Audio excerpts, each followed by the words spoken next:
This was fun.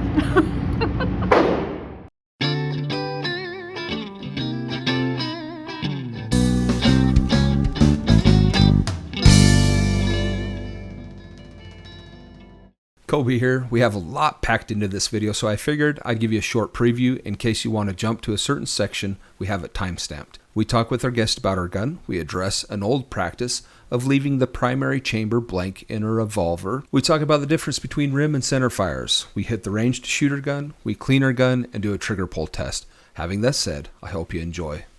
Hello. I'm Kobe with Rugged Tactical. Welcome to the channel. I come from a rich lineage and history of rough Western cowboys and settlers. In my heritage, owning a gun wasn't just a choice.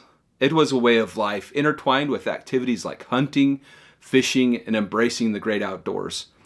My grandpa was a beacon of what it meant to embrace the culture. He spent many years as an instructor and participated in many competitions.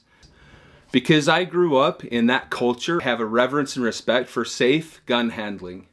I want others to be able to experience the same. We believe that when people have positive experiences, they are inspired to learn more and share their insights with others.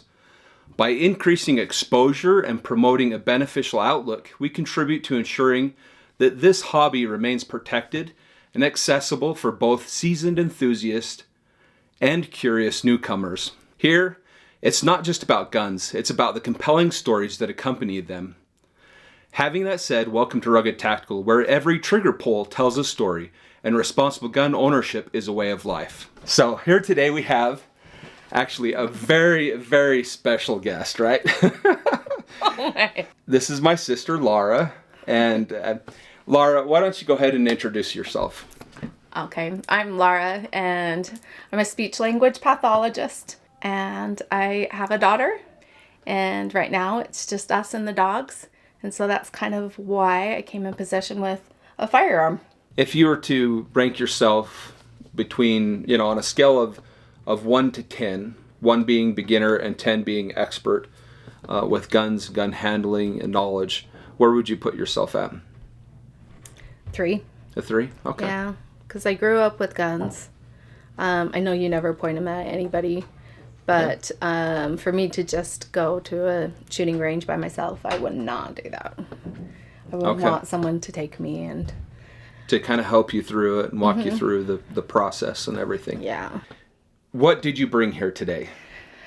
Okay, so this gun is a loaner from my dad. It is a .22 revolver. It hasn't been taken out of that case for over 8 years. So I wouldn't say I'm super experienced with it. We just set it up so that in case of an emergency, the first shot was blank and the second one would shoot. So just in case I was being done with it. and so it has been a while. So this is good to get the gun out and clean it and maybe go shoot it. So when I heard you say that the first shots were blank, that indicates that it's kind of like a safety feature, meaning you perhaps didn't want to misfire it or something actually happens. Yeah. I want to pause the video for a moment to mention something about revolvers. With older revolvers, there was a custom of leaving the first chamber blank, meaning the chamber that was immediately in front of the firing pin. Reason being is because in some early models, the hammer would actually sit on the primer of the bullet. Because of that, if you were to drop the gun, bump it, or have some sort of impact, there was a possibility that the gun would actually go off. This was a huge safety issue. Most modern gun designs don't have that issue. So, if you left the first one blank, meaning the chamber in line with the hammer, then the gun wouldn't accidentally go off because there wasn't a bullet sitting in front of the hammer or the firing pin. In this setup, with a regular 6-shooter revolver, you would actually only have 5 shots. Therefore, with a double action, your first trigger pull would still fire the gun because as you pull the trigger, it brings the next chamber in line, so when the hammer comes down, there's a bullet there. So with Laura's gun, they had set it up where the chamber immediately in front of the firing pin was blank, which is a common practice for older guns.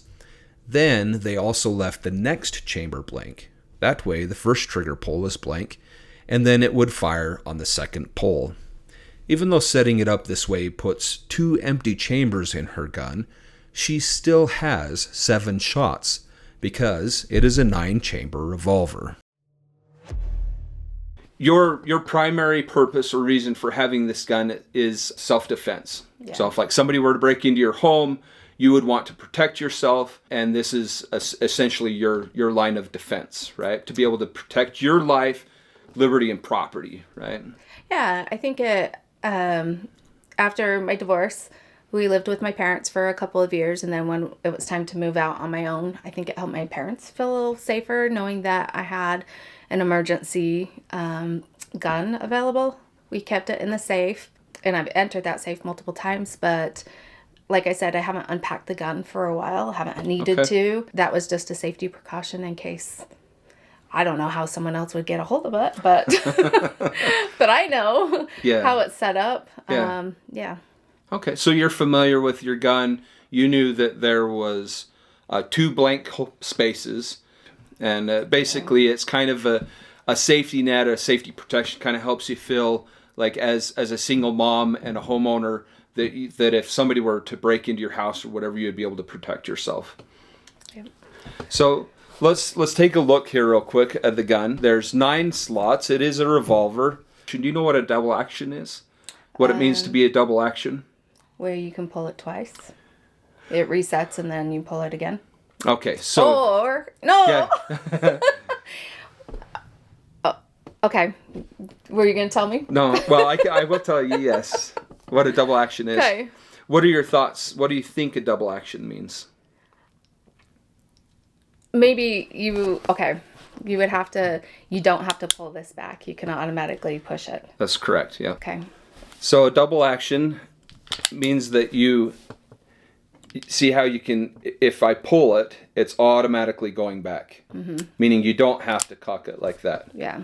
Right. So this is now become a single action, whereas where it's not cocked yet, and if I pull it, it's a double action because there's 2 actions taking place basically as I pull it back. One is it's actually pulling the hammer back as I pull, whereas a single action, it's cocked and ready, right? Mm-hmm. So one of the things about 22s is typically you don't want to dry fire them, okay? Dry fire is, and I accidentally dry fired this a couple times, and if I pull it, because of the nature of the shell and how rimfires work, you don't want to dry fire a 22. Dry firing is pulling the trigger without a live round, dummy round, or cap in it. In the video, I accidentally dry fired the gun because I was trying to demonstrate what happens to the hammer with a double action pistol. This particular gun uses a 22 long rifle bullet. Now 22 shells are called a rimfire round versus a centerfire round. I'll explain what the difference between a rimfire and a centerfire is in a bit. In general, it's not advisable to dry fire a rimfire gun, especially older guns like this one. Some new rimfire guns are actually designed so that dry firing won't cause an issue. If you have a rimfire gun and plan on dry firing it a lot, check with your manufacturer specifications and manual to see if it can be dry fired. If it isn't recommended, then you'll want to fire it with a snap cap or dummy round. As far as centerfire guns, dry firing isn't an issue. So let's take a look at the difference between rimfire and centerfire. Here is what the brass of a rimfire looks like, and here is the cartridge of a centerfire. You'll notice that on a centerfire, the primer is actually in the center of the shell, whereas the rimfire doesn't have a center primer. On a rimfire, the hammer, striker, or firing pin actually strikes the rim of the shell versus the center. Because of the nature of the hammer striking the rim and the position of the hammer in connection with the cylinder, if you don't have a shell, cap, or other thing in the cylinder when the trigger gets pulled and the hammer comes down, if there isn't anything for the hammer to strike against, like the shell, it could strike against the cylinder wall or chamber. Repeated strikes over time can damage it. So typically, when I am handling a 22, which is a rimfire type gun, I don't like to dry fire it. So if I accidentally dry fire the gun like I did during the video, is it automatically going to break and is the world going to come to an end? Nah, not likely. An occasional dry fire won't likely ruin the gun, But like I said, if you have a rimfire gun, you shouldn't be in the habit of dry firing it unless the manufacturer and specifications and owner's manual says that it's okay to do so. If you have a centerfire gun, dry firing isn't a problem. If you want to simulate firing a rimfire on a consistent basis, such as training without a live round, then you'll want to place snap caps, dummy rounds, an already spent or fired brass, or even a drywall anchor to help protect the chamber. So, for example, when you're handling this, if you were to pull back the thing, this is cocked and it's ready, rather than pulling the trigger and dry firing it, what I'm going to want to do in order to bring back the gun is hold the hammer with my thumb and then gently bring it back, right? So this gun is actually my dad's, like I said. When he was first married, he sold his trumpet and said that my mom gave him this gun because we know how those kind of gifts happen. And so my mom gave him this gift. He said that this is probably actually the gun that in 9 Mile Canyon, there were some wild chickens running around and my grandma wanted them shot. And so my mom took this gun and aimed at a chicken and shot it right between the eyes and dropped, and everybody was like pretty impressed at her shot. And then later she admitted that wasn't the chicken she was going for. Oh. So anyway. So everybody thought she was a crack shot because she hit that chicken right between the eyes. And, yep. Well, yep. Those are the secrets that you just keep under wraps. You're like, oh yeah, I'm a crack shot. Yeah. So this gun has had some use then. Yeah. It's killed a chicken. Do you know if it's killed anything else other than that one chicken? I don't know. No. Potentially some pot guts and squirrels. And this is a type of gun. This is what I would call like a camp gun. A little 22 revolver. These are horribly underrated. Meaning, these are fun guns to have. The thing I like about 22s is it doesn't have that kickback. Okay. It doesn't bruise my hands. I've shot rifles and a few other guns that just kind of hurt or pinch your skin. So this is light enough with a kick that I don't mind it. Yeah. So. Well, and honestly, that's the best gun to have, is a gun that you feel comfortable shooting, right? That you're comfortable with. If you're taking a gun like a higher caliber and you're just even scared to pull the trigger, it's not good, right? People of all walks of life and experiences can have a good relationship and good experiences with guns and safe gun handling. Guns in general, they all have a risk involved. As you learn and grow and you practice with them, you become comfortable. And when I say comfortable, I'm not in a bad way, but is in a good way, meaning that you know how to handle it safely. Well, then you have better experiences, right? Yeah, and that's probably my problem is we always said we would go shooting, but I've become quite complacent because life happens and you have other priorities. I've always known it was there, but I really don't take it out much. So this is good to practice and learn more about this gun. Well, and that's what we want to be able to do, is foster an environment that's learning and conducive to all people in all walks of life. So this particular gun, this 22 long rifle, and it even says right there, camp gun. Yeah, so literally this is a camp gun. High Standard Sporting Firearms, Hamden, Connecticut, USA. 22 long rifle. So when did you acquire this gun? Probably about 8 years ago. 8 years ago? Okay. Yeah. So when you acquire, have you shot in this gun before? Okay, so you've never shot it before. Mm-mm. Okay, and you've had it for about 8 years. Maybe 15 years. 15 years? That's okay. Really bad. So you've had this gun for 15 years about then? 15 years, yeah. Okay. And we haven't taken it out shooting, so I probably am not the best example of having a gun in the house. Okay. It's been 15 years since you had this gun, so I say that it's time to take it out and shoot it. Okay. I think it's a beautiful gun. It's a very gorgeous gun. You can tell it's been used So you're not the first that will have been able to use it. That was a fun story about our mom, right? Killing the chicken with this gun. I don't know about you, but I'm really excited to be able to take this gun out and shoot it. Yeah. For you to be able to shoot it and to truly familiarize yourself with it, I think we're going to have a lot of fun with this one. Yeah. I mean, I've shot guns since then. I just have never taken this one out. Okay, so you've shot guns before. Yeah. Did you ever take hunter safety? Yep. Hunter safety, and then we did the concealed weapons class. Perfect. So you've been through various classes. it's always good to learn. I'd like to take a moment to share exciting news about our Patreon page at Rugged Tactical. Our mission at Rugged Tactical is to take you on a journey, exploring the reasons why people own guns and how firearm ownership can have a positive impact in their lives. Support on Patreon helps us to achieve our mission. In return, patrons enjoy exclusive perks and benefits, such as early access to our videos and bonus content. Be sure to check us out at patreon.com/Rugged Tactical. Thank you for joining us on this meaningful journey. So there was a couple days after I had gotten this gun, I wanted to become more familiar with it.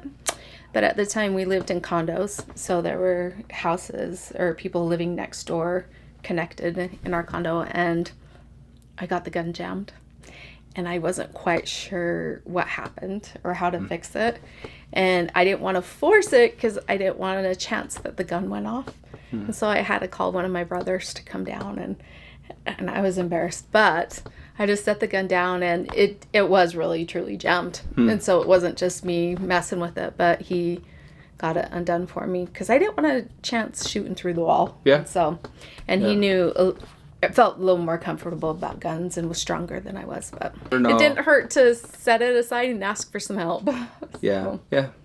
Perfect. Yep. It's critical, really, for a beginner to be able to have somebody there with more experience and that can teach you, show you the ropes, and then to be able to help when malfunctions happen, right? Because that can happen. Malfunctions happen all the time. Being able to know what to do in those circumstances is definitely beneficial, right? And helps mitigate accidents and stuff like that.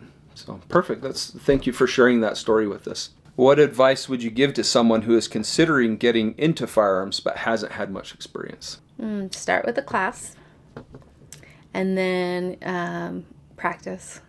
Go to the shooting range.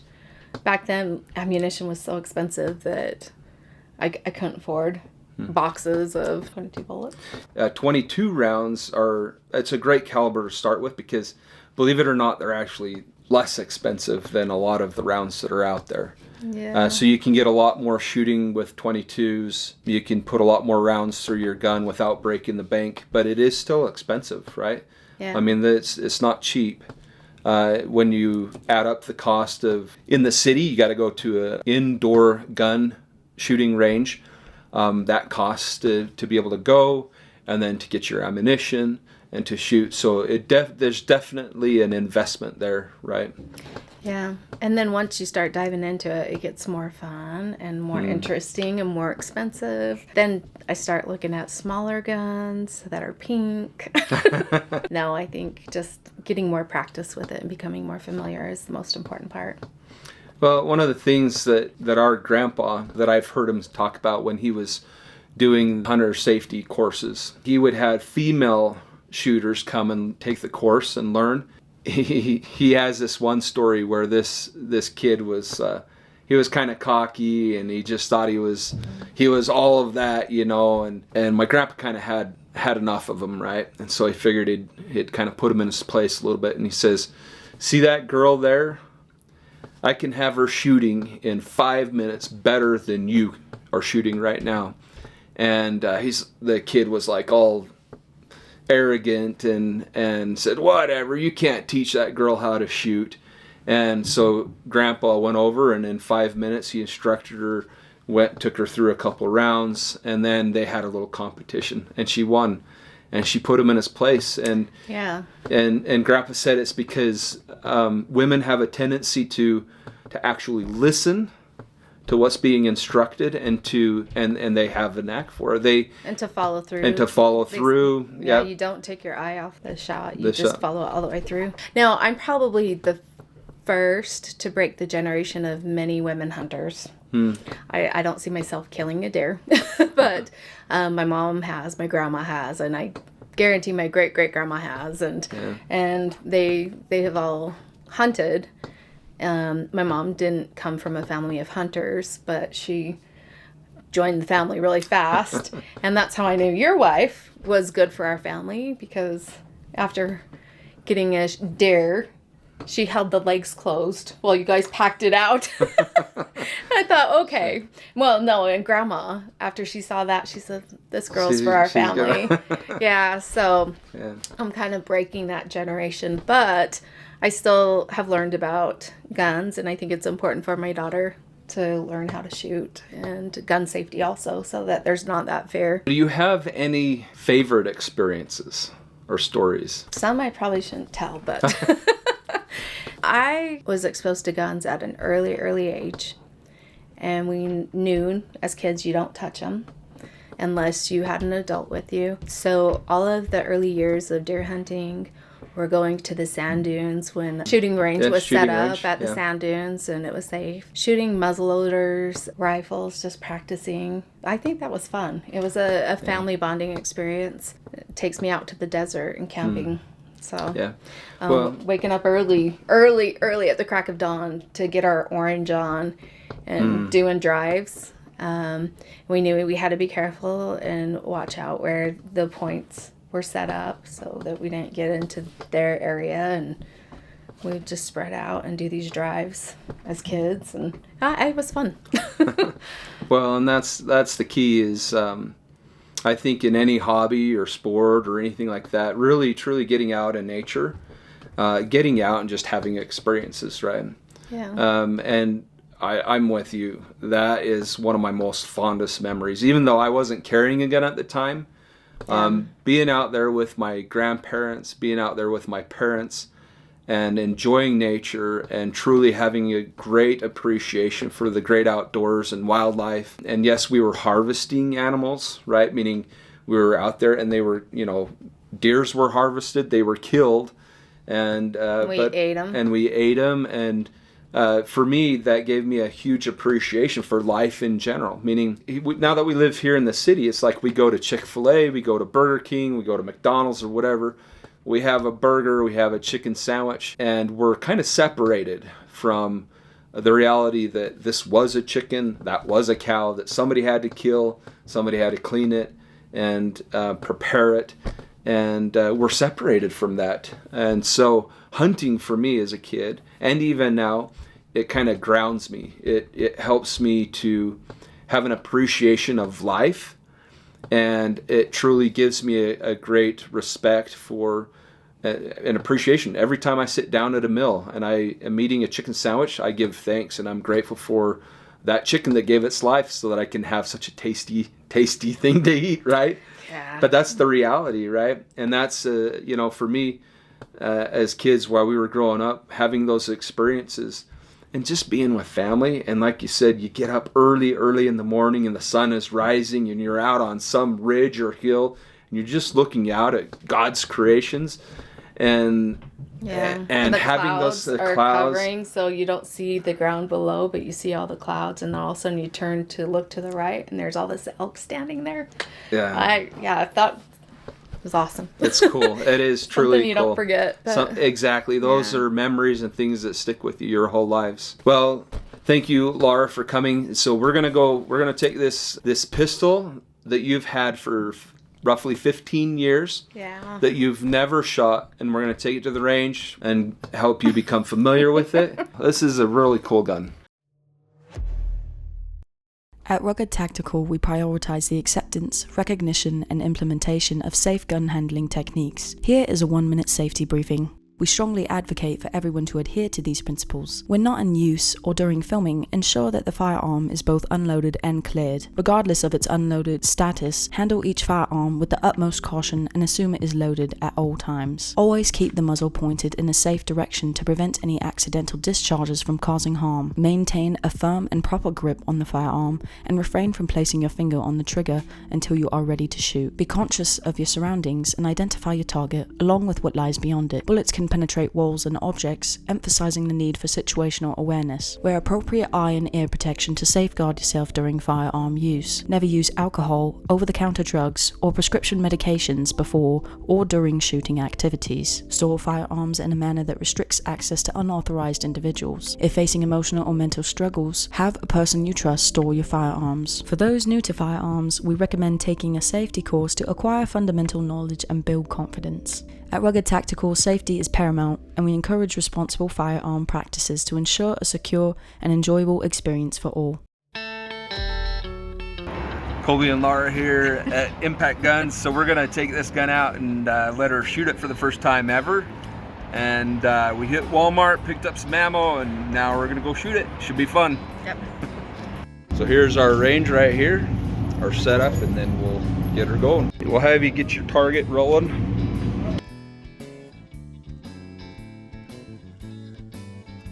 So quick things that actually came from Grandpa Dalton, and these are targets that he had left over from when he was teaching hunters education.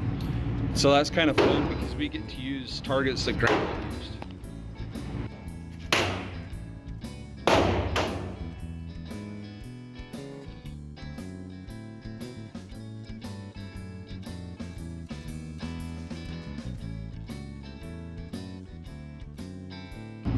Do I put my hand straight out? Yeah, out like that.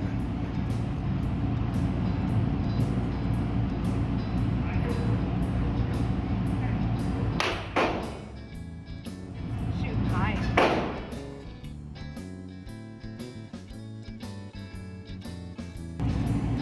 So that Okay. one of them didn't go off, or did they all? Now, yeah, we can check it. You can see because there'll be a small indent. See how these have indents? That means that they were fired. And so it looks like you fired through all of them. That goes good. Okay. Now, so that was your first time shooting that gun. What did you think? I was shooting high. Okay, so you're shooting high. Yeah. Okay, so they're all at the high. Where were you aiming at? First this one, then this one, and then went back to here, and they all. And they're all up here. Yeah, they went low. Okay. All right. How did it feel?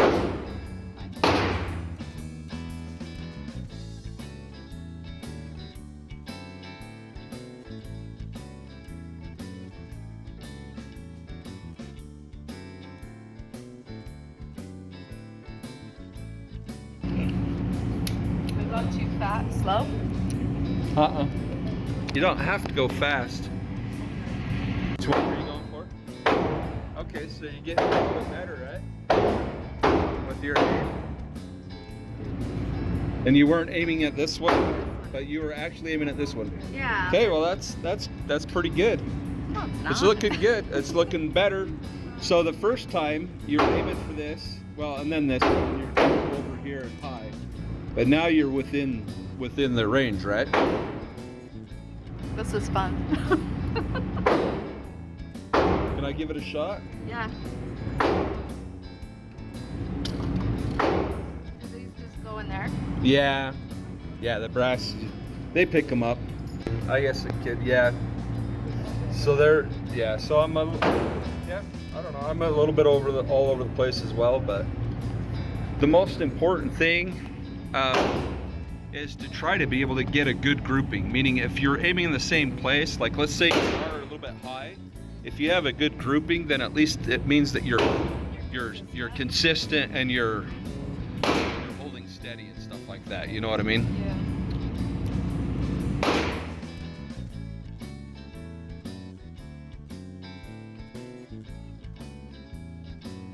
Is that far enough?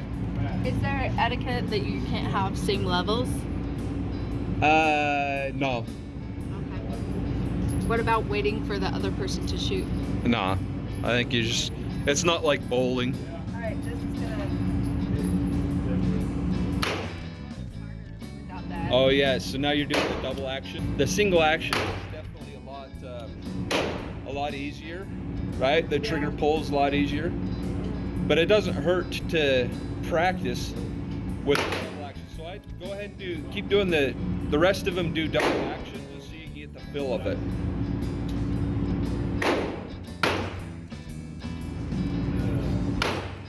Yeah, don't cock it until you're ready to shoot. Yeah, now do the double action. There you go.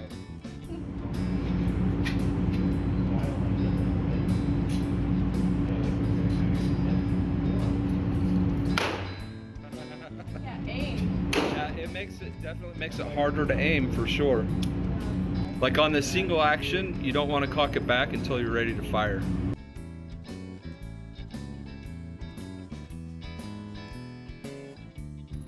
Those go by fast, don't they? They do go by fast. So go ahead and pop them out. Make sure that nothing's in it. There you go. Okay, so with Laura, I just had her adjust her grip a little bit. Obviously she has a revolver, so she's got the cylinder here. Her grip is slightly different with a revolver, but I'm just going to demonstrate on my little semi-auto pistol here. So when she was initially shooting, she was kind of supporting the gun like this on her, kind of the palm of her hand.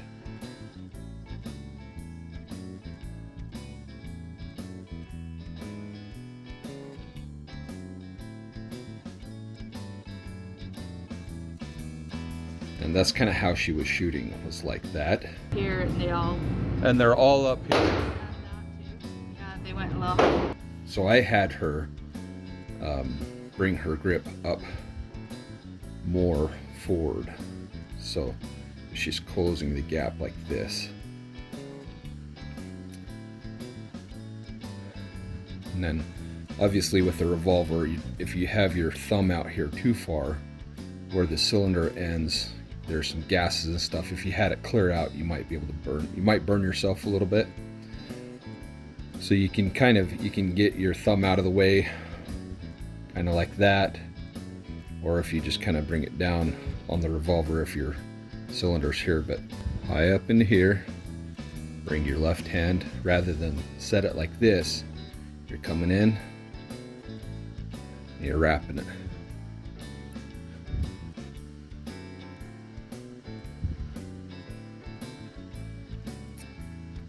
Now, she's obviously is not used to gripping the gun like that, but I think it made a difference. Just that slight movement, more solid, versus holding it like this, right? Just putting it in the palm. So she was shooting it originally like this. You just don't have as much control versus something like this.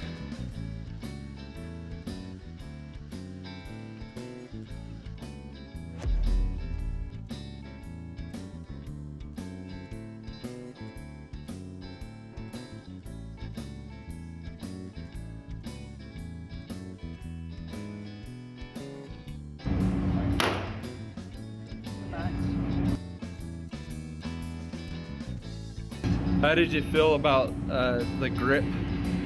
Did you not like it as much? 5, 6, 7, 8. That's not bad. Where though. did the ninth go? But yeah, that's not bad. That's not a bad grouping. That's just as good as mine. That's my grouping. Here's my grouping, and there's your grouping. That's not bad.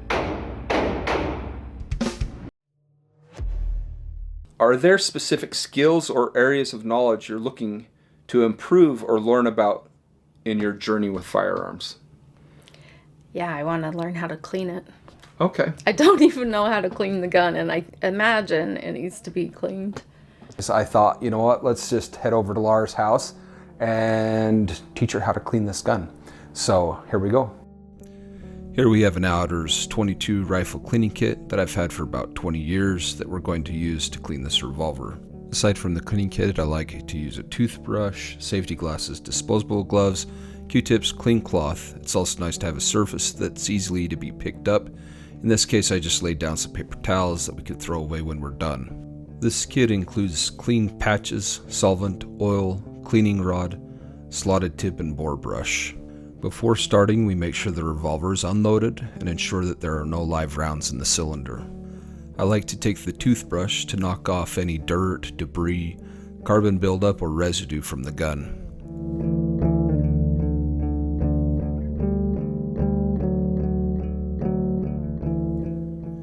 After we give the gun a good once over, we'll take our slotted patch and wet it with a solvent to run down the barrel and cylinder chambers.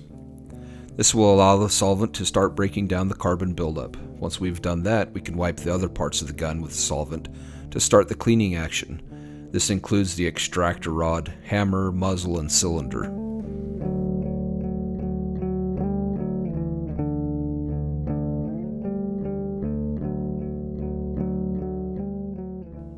At this point in time, you basically just want to clean any parts of the gun that will collect residue or buildup. God, I love the smell of gun oil and the grease and the black powder, and all of that's part of shooting, right? I get it. It's embracing the sport is the smells. Q-tips come in handy to be able to reach those hard to reach places, right? The small spaces.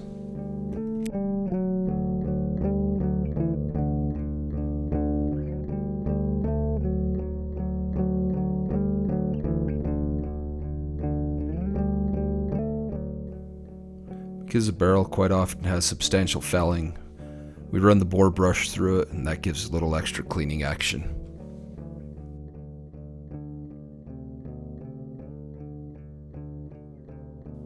You can also run the brush through the chambers.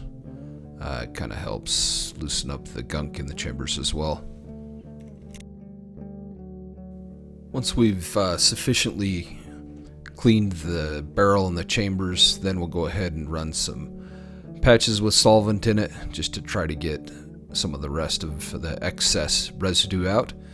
And then after that, we actually dry the gun. So we'll run dry patches down through the barrel, through the chambers, and then we start to dry the external parts of the gun and the small nooks and crannies where the hammer is, the extractor rod, and anywhere else that solvent might have gotten. We just want to get it nice and dry.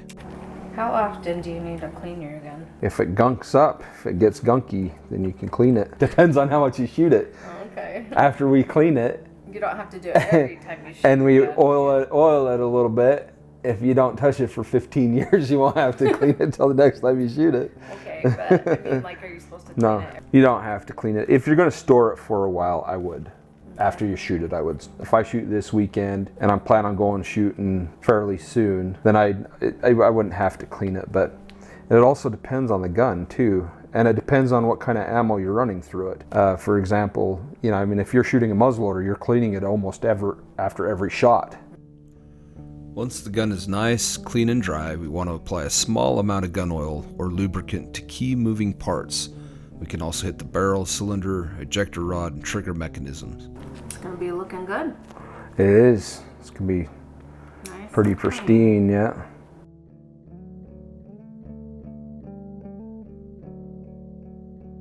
It also doesn't hurt to put a very small thin coat on the exterior of the gun. Just be sure not to over lubricate because excessive oil can attract dirt and debris.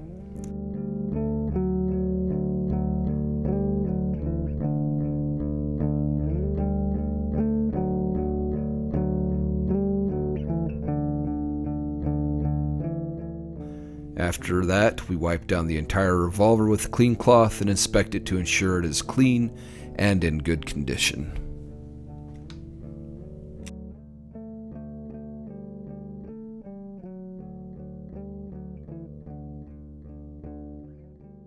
Do a trigger pull test.